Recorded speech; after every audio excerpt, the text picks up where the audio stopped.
Sofia Andres, Catherine Bernardo at Aris magkakasama na naman ngayong nagbabanding. Halina't panoorin natin ang buong detalye.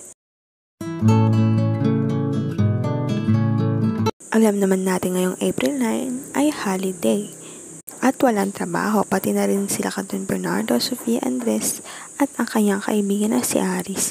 Kaya ngayon ay nagbabanding silang magkakasama at magtutropa. Spotted ngang nagbe-breakfast sila sa isang resort. Halina't tingnan natin ang litrato.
Sa ngayon, maghintay na lamang ng latest update sa Katniel.